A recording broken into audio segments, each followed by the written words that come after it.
What is up, everyone? I'm Anthony, here to talk to you again about another episode of Grotesquerie. I said in the last video that I wasn't really feeling the show. I felt like the last two episodes kind of just ruined the entire series for me, and I wasn't really sure how this was going to play out. But after watching episode 7, especially that ending of the episode, I think it's safe to say that I'm back on board. I gotta see how this show ends. But if you are a fan of Grotesquerie and you want to see more recaps and reviews, be sure to check out the playlist over here for all the other past videos and recaps I've done for all the episodes so far. But without further ado, let's get into episode 7 recap of Grotesquerie. The episode opens with Lois talking to Merritt and Eddie at a restaurant as Merritt tells her mother that the two of them are in love and that she got the spot in the reality show that she was trying to get on. Lois tells Merritt that Eddie was hitting on her and that they even went on dates, but Eddie denies all of this. Lois continues her drunken rant and throws insults at both Eddie and Merritt. Eddie tells Lois that they should take her to rehab, and Lois scoffs at the idea and throws a drink on the ground, causing the whole restaurant to look her way. Lois storms off and leaves the restaurant and drives away in her car and starts to throw papers out of her car window. So at this point, if you are confused, you're not alone, because I didn't know what the heck was going on, because the last episode ended with Grotesquerie dying, and now we're sitting at a table with Merritt and Eddie for some reason together.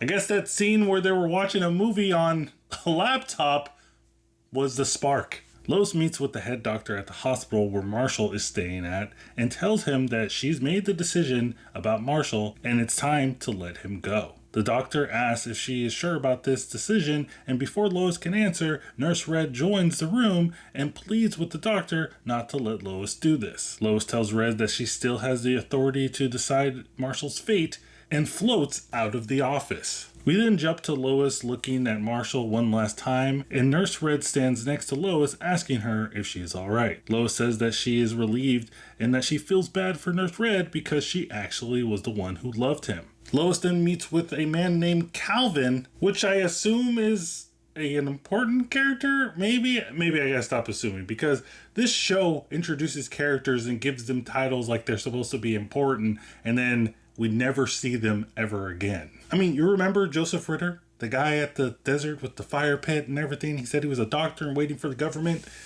He seemed like he was important. We don't see him ever again. I mean, to be fair, there is a couple episodes left, so maybe he'll show up. But like I said, this show likes to do that. Introduce characters, make them seem important, and they're gone. So this Calvin guy, welcome to the series. Hope you last more than one episode, but I doubt it. Calvin is reading a paper that shows that Grotesquerie was Father Charlie all along. Not to be mistaken with another person that was all along. I just had to do it. And this is something that a lot of you in the comments have called out, saying that Father Charlie was Grotesquerie all along. And at first I was kind of like, man, it can't be him. It's too obvious. But then you guys were saying that you saw his mole and you paused it the last second of the last episode where they showed the killer, when Lois is revealing the killer's face.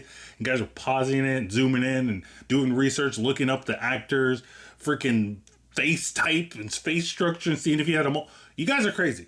I love it, but you guys are crazy. Lois and Calvin explore the church, and Lois finds a room with books, drawings, and other information that seem to be notes about the killings performed by Grotesquerie. We cut to Sister Megan talking with the elders of the church, and they tell her that they need her to keep writing about the murders because it brings more attention to the church. Megan agrees on the condition that she becomes editor-in-chief of the newspaper and that she can hire whoever she wants. We then jump back to Lois as the entire police station is throwing a celebration for her solving the case. Lois doesn't like this because she feels like the case is still open and that there still is more to the case than meets the eye. Chief Hanover calls Lois into her office and says that the higher-ups want her to retire due to budget cuts, but Lois says that she can't retire because she still feels like she can solve more cases. Back at Lois's house, Sister Megan is there as the two celebrate the end of the Grotesquerie murders, but Lois starts to suspect Sister Megan was involved with the killings somehow.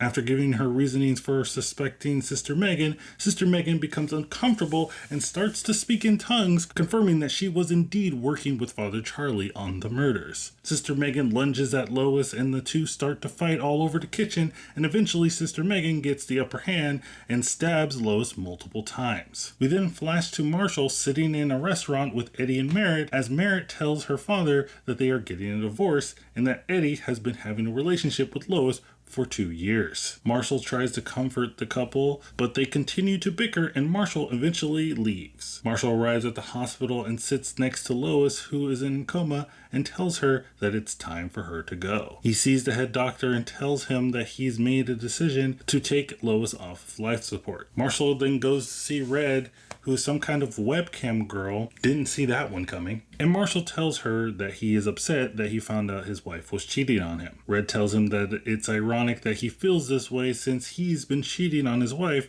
with her the whole time. We then jump to Sister Megan, only she's not a nun, but a detective at the same police station as Lois. Sergeant Cranburn tells Megan that Lois is being taken off of life support, and Megan says that she wants to be there. Jumping back to the hospital, we see the doctor who will be taking Lois off of life support being none other than Father Charlie. Charlie begins the process, and Merritt sits beside her mother and tells her that she forgives her. Detective Megan arrives at the hospital, and Marshall tells her that she can't come in to see Lois because she and Lois never got along, and that she was after her job the entire time. Eddie shows up as well, and Marshall loses it and tells both of them they can't see Lois. Back inside the room, Merritt confronts her dad and tells him that he needs to let them say goodbye or else he will lose her. Back in Lois's mind, I think it's safe to assume that this entire series up to this point has been inside Lois's mind.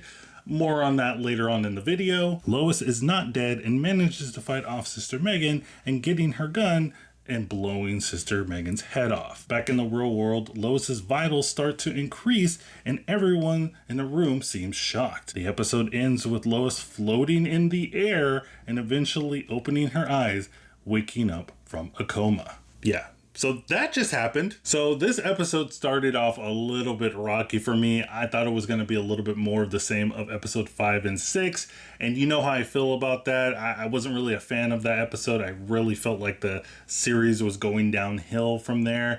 And that's what this first couple of minutes of this episode was. Then we got to the ending with the big reveal. I put in quotations because a lot of you have been calling this out as she's been in a coma, she's in a coma, you know, all this stuff that I really didn't want to be true because I felt like it was just a thing that we've seen a whole bunch of times. But I do think that they told this story in a way that has gotten me a little bit intrigued. And they are kind of doing like a soft reboot in the sense of the series, where if you are not a fan of the beginning part of the series, we're going to jump into this new type of series, a new way of storytelling, at least I hope. And we're going to see, you know, Lois in the real world and what she's going to do there, what she's going to do with all the stuff that she's been seeing in her dreams, how that's going to affect her in the real world. That's really intriguing to me, and I'm really interested to see how that's going to play out because we only have a couple episodes left for the rest of the series, and I know a lot of people are saying, like, I just want it to be one season. No.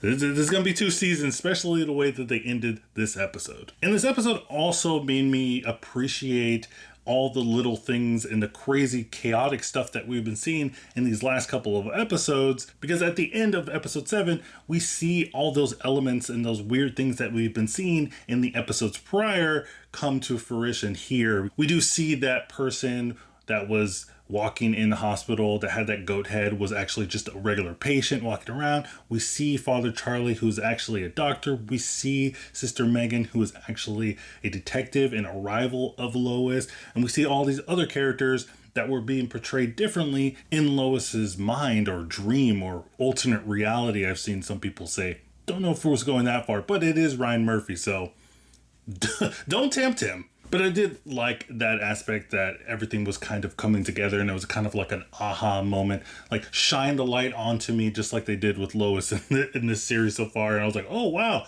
I get what's going on now. But of course, let me know what you think in the comments down below. Did you like this episode? Do you like the way things are going on with the series? Are you interested to see how they're going to go moving forward now that Lois is out of a coma and they did the whole big reveal? Let me know in the comments down below. But now we're getting to that section of the video where I talk about my theories in this series, and I'm just gonna get it off my chest, you know? I already said it a couple of times in this video. You all were right. All of y'all were right. You were saying in the comments that she was in coma and this is a dream and she's in an alternate reality. You guys were right, and I was really hoping that they didn't go down this road. But I already explained that situation and how I feel about it. But that also brings me into another theory, because now that we know that Lois is in a coma, or was in a coma, she is awake now. So what are we going to be seeing now that Lois is awake? Is there actually a Grotesquerie killer out there? How are they going to explain the relationship with Eddie and Lois and, you know, Marshall and Red? Red is actually real, people. She's a real person, but she wasn't real in the dream, so I guess she kind of win on that aspect. And we did actually see that lady that had the like 50s, 40s hair was a different person, not Red. That was weird. I'm really intrigued and really interested to see what this show is going to be like now that we're in a totally different setting. And, you know, we're not dealing with that whole random craziness. It totally explains why everything was so wild and random in that thing, because it was in her mind. I don't know if it's genius or just weird. Maybe both. But let me know what you think about the what is going to happen next theory. I know it's not really a theory, it's more of like just random questions, but let me know what you think in the comments down below of what's going to happen next. There is one thing that I wanted to talk about. There was an interview released with Ryan Murphy and Variety where he talked about episode 7 and what it meant, as well as what his thoughts and motivations were for the series Grotesquerie. So I'm going to read that to you guys right now. And I will also leave a link to the article in the description down below so if you guys want to read that. But here is what Ryan Murphy said about Grotesquerie episode 7. Now she has to explain to all of these people why they were doing these horrible things to her in her dream. What it's really about is a person waking up from a state that was a living nightmare, which all of us are living in. So she wakes up, and what she's trying to do is fight for herself, fight for her family, and fight for survival. And she realizes that the only thing that's going to get her through this experience is love. And that's what I feel. That's my worldview. It's interesting in my work. If you look at my characters throughout the times, they do outrageous things, they say outrageous things, they wear outrageous things, but what they're really all fighting for is either love or to be loved. That's what I'm trying to put out into the world. And I think that's an interesting statement of what his motivation for the Grotesquerie series and Lois as a character is, that he wanted Lois to be portrayed as somebody fighting for love. And I don't necessarily know if that has been, you know, brought out. At least that's not what I've been seeing. Lois's character so far, at least in the dream world, hasn't been really portrayed as somebody that has been wanting love. I can see a little bit of what he's talking about in the sense of like she's so standoffish from everyone because of the hurt that she has been having from her husband and just her work and her job and all that stuff. So I can kind of see what he's talking about, but don't know if it's like fully presented in the form of Lois. But let me know what you think about that statement in the comments down below. And like I said, you can read the full article down in the description down below. It's an interesting read. There isn't much, he doesn't give away much in the article, but there is some little nuggets where you can kind of see where Ryan Murphy's mind is going. And not just for the Grotesquerie series, but for all his other series that he's done so far. So you kind of get a little sense of what he's thinking in his mind. And I can see people coming away with that article after reading that article and saying like, I never want to watch anything Ryan Murphy ever again. Or other people just saying like, this, he has a weird mind and I want to see everything that he does. And I think I am the latter, because this is crazy and you all love it. So we can all talk about it. It's all fun. But as always, guys, let me know what you think in the comments down below. Don't forget to like and subscribe to the channel. We are inching our way to 4,000 subscribers. Thank you all so much for the support and love. Let me know what shows you want me to cover after Grotesquerie, because we're almost done with this series and I gotta find something else to watch. Be sure to check out my community tab where I post all the time about like shows that I'm interested in, and seeing if you guys are interested in that, asking you guys questions, putting polls up, doing all that stuff. Get in there to the community and have fun. But as always, guys, keep watching.